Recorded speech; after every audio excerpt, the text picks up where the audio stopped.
Well, Bruce Springsteen is one of the most successful and influential singer-songwriters on the planet, so it makes sense that he's getting the big screen treatment. But this is no ordinary biopic. Springsteen, Deliver Me From Nowhere, takes us inside the creation of his 1982 album, Nebraska, as he was on the cusp of global superstardom. I had the honor of heading to Asbury Park in New Jersey for an exclusive interview with the award-winning actor who plays the boss, Jeremy Allen White. It feels different coming home. There's a real emptiness. I think Bruce is afraid of what's coming, and he feels guilty leaving behind the world he knows. Mate, congratulations. Thank you very much. Appreciate you. Wonderful performance in a fabulous film. Thank you, thank you. Where did you start?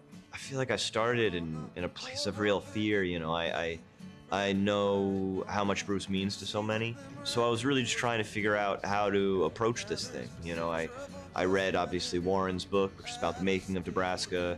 I read and listened to Bruce's Born to Run book, not the record. I mean, the record as well, but the book was very helpful. And I was trying to think, you know, where is my connection to this man? And one of those first tethers came up.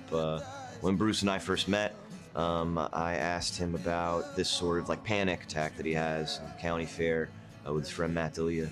I asked him, what was going on there? Like, if you can really get detailed, if you don't mind. And he was very honest with me from the jump. And he said, I felt like an observer in my own life, and I was afraid I was going to watch my whole life pass me by. And that was a feeling I was familiar with. And that's something I've dealt with, and that's something, you know, every day I have tools, and I'm very active in trying to find some presence in my life. And I went, oh wait, here's something that Jeremy Allen White and Bruce Springsteen have in common, and that's kind of where I got started. I'm trying to find something real.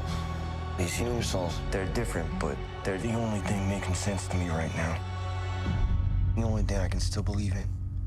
Then we'll get it, whatever it takes.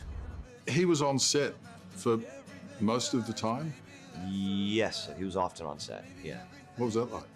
That was tough at the start, you know? Yeah, you know, a big part of my job is to, you know, you have to afford yourself a certain amount of delusion to kind of, you know, trick yourself a little bit, even just for a moment.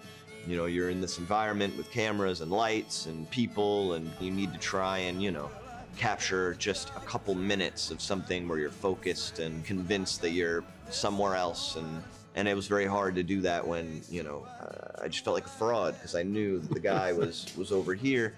And I think in the beginning I was also very insecure about his presence. I think I thought he was there to judge me or to dissect kind of the work I was doing. But then after the first week I realized, you know, he was there to support us, and more importantly, almost to give permission, you know, and his presence was there to say, you know, it's okay. And often nights I would come home after a long day, perhaps doubting, you know, the work I'd done that day.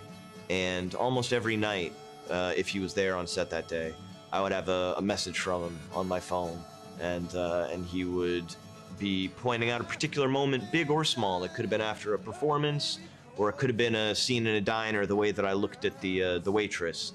But he'd always say, you know, there's this one moment where, you know, I don't know, I just really felt like I was watching me, or that felt particularly honest, and that went a long way. This is a highly unorthodox career move. That's the point. He's channeling something deeply personal. The boss gave you his guitar, that beautiful guitar you play? He gave me that guitar that I learned on, yeah. It's a 1955 Gibson J200. After the first time we met in London, I got a call from someone who works with him, and they said, you know, Bruce would like to send you something. I said, okay, here's my address. And they said, you have to be there when it arrives. And I said, okay. And it was a 1955 Gibson J200, and that's the guitar I learned to play on. Yeah. You must be really proud and happy with your work and yeah, I feel good. the way it's all going. Yeah, it's all right. Favorite Springsteen song? Reason to Believe. Don't need to be perfect. I just want it to feel right. Yeah, we actually shot that interview in the famous club, the Stone Pony, where Springsteen, where it actually, the events actually happened. Cool. Yeah. Look, if you're do that? 3 weeks ago. Did you? Flew in and flew out. Oh. Stayed there for one You night. travel a lot, Dickie, don't you? Yeah, it was worth it though. I'm a big Springsteen fan, and if you are too, you're going to love this. Springsteen, Deliver Me From Nowhere, is in cinemas this Thursday. Fantastic film, and you can catch more of my exclusive sit down with Jeremy on Today Extra a little later this morning.